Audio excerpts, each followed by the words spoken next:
Partners Kasaragod Udupi Gramin ബാങ്കിൻ്റെ പുതിയൊരു branch തുടങ്ങുകയാണ്.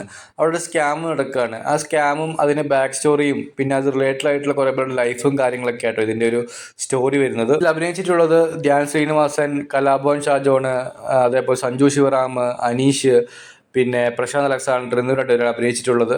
സിനിമ എങ്ങനെയാണെന്ന് ചോദിച്ചു കഴിഞ്ഞാൽ സമയമൊക്കെ ചുമ്മാ കണ്ടിട്ട് മറക്കാവുന്ന ഒരു സിനിമയാട്ടോ. വലിയ ഉപദ്രവമൊന്നുമില്ലാതെ കണ്ട് മറക്കാവുന്ന ഒരു സിനിമയാണ് പാർട്ട്നേഴ്സ് എനിക്ക് കണ്ടപ്പോൾ തോന്നിയത്. സിനിമയിൽ പ്രത്യേകിച്ച് ഇൻട്രസ്റ്റിംഗ് ആയിട്ടൊന്നും തന്നെ ഉണ്ടായിരുന്നില്ല കേട്ടോ. ഇതിനു മുമ്പ് കണ്ട സിനിമകളുടെ സംഭവങ്ങളൊക്കെ തന്നെ ഇതിനകത്തുള്ളൂ. സ്കാമിൽ കുറേ പേര് അനുഭവിക്കുന്നു, അവർ തിരിച്ച് പണി കൊടുക്കുന്നു.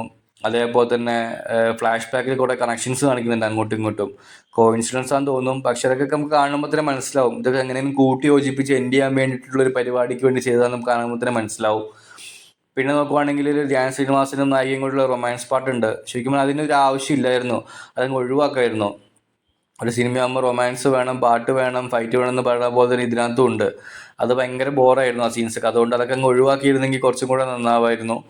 പിന്നെ നോക്കുവാണെങ്കിൽ ഇതിൽ അഭിനയിച്ചവർ എല്ലാവരും തന്നെ നീറ്റ് പെർഫോമൻസ് ആയിരുന്നു കേട്ടോ. എടുത്ത് പറയത്തക്ക വലിയ സംഭവം പെർഫോമൻസും കാര്യങ്ങളൊന്നും ഇല്ല, നോർമൽ പെർഫോമൻസ് ആയിരുന്നു.